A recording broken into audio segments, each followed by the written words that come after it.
Hey everybody, it's Jason Blaha here, and once again it's time for a lower body day, and this workout ended up being pretty short on footage.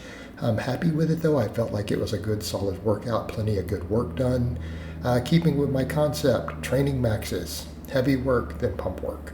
I went back to my roots a little bit today. I'm like, I've been doing a lot of this machine stuff.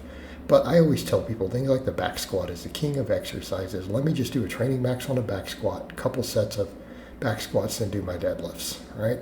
So I did that. I did my little easy 415 training max. And again, I want people to understand that I've had them ask about the training maxes. They're like, why are you so weak? And I'm like, they're training maxes. They're not supposed to be heavy, right?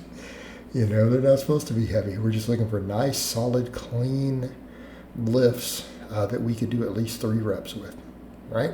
But we just do a single. So afterwards, I'm like, let me just get some rep work in. Let's see how 375 feels with some low bar squats. And I ended up doing 2 sets of 6.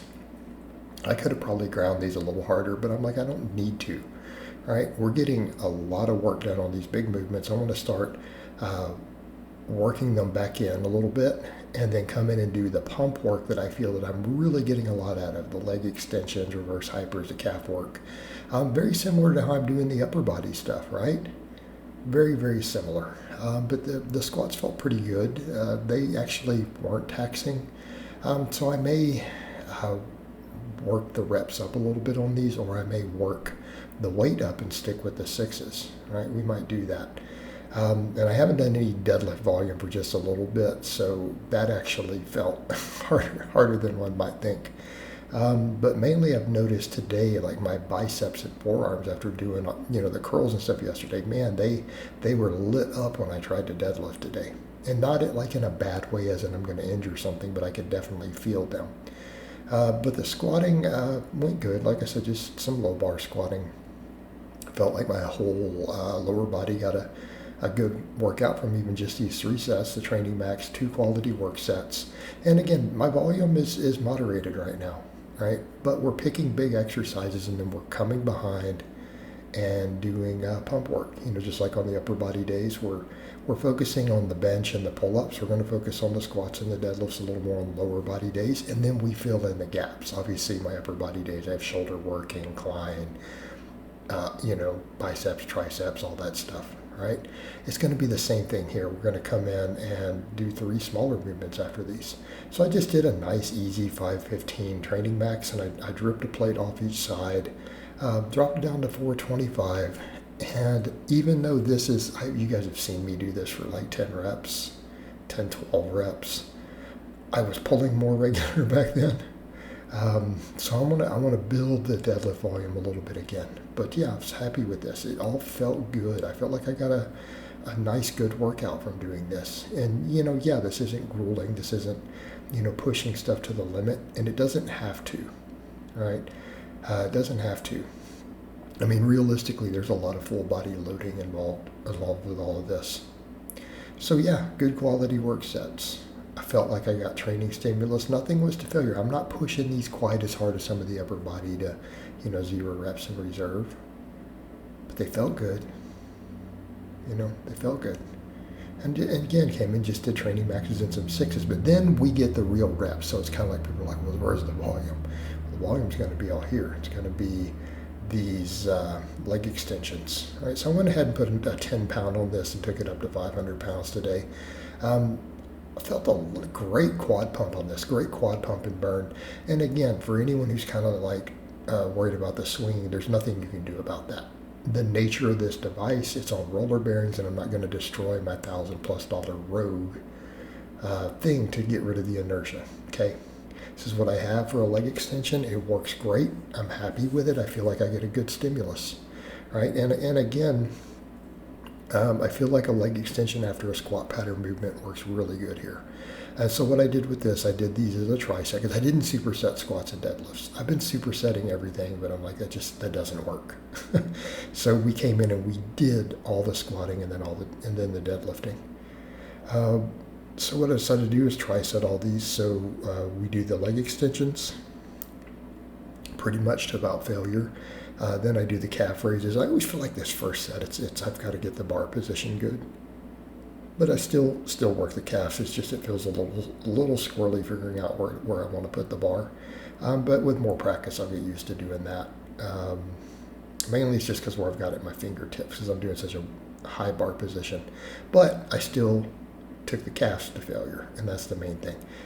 Taking the calves as hard as they'll go, and then we do reverse hyperextensions afterwards, right? And again, I've noticed even with this weight, I'm now up to 15 plus reps again. And that's kind of the thing. People say, well, will all this build your deadlift? Do you need the glute ham raise? I like glute ham raises. My hamstrings are not a weak link, though, at all. So this brings a lot to the table for me. When I start going really heavy on the reverse hypers, I find I get good deadlift carryover. When I'm going really light, just as almost a prehab movement, not so much. But when I've taken these up really heavy, kind of like I'm doing now, it does seem to carry over to my deadlift. So yes, just doing some deadlifts and reverse hypers will build my deadlift. Considering I'm pushing rows and pull-ups pretty hard on upper days, that handles all the rest of the muscles. But yeah, so the leg extensions, yes, I can clear my garage door with it open. I was almost worried about that, but I'm like, no, we're good.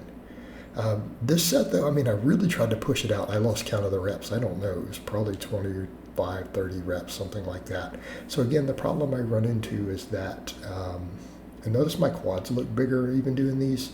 I feel like my quads are getting bigger again, right? So the quad size is coming back. And again, this works just like doing the belt squat and then the leg extension. Just doing a back squat in this works.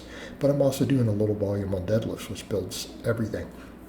And I'm friends with Coach Matt Griffin from the UK. I've had people recognize him as some of the meet footage before. I've seen him admit that. He's like, look, I don't know why people don't want to look at the deadlift itself as a hypertrophy exercise. It does work. Yes, it's tough on recovery, but it does work, and it does build hamstrings. It does build all these things up. So it's really bizarre that people don't understand that and don't see it that way. And it does. It's just hard on recovery. But when we're doing these sort of volumes, it doesn't matter. That's what people forget.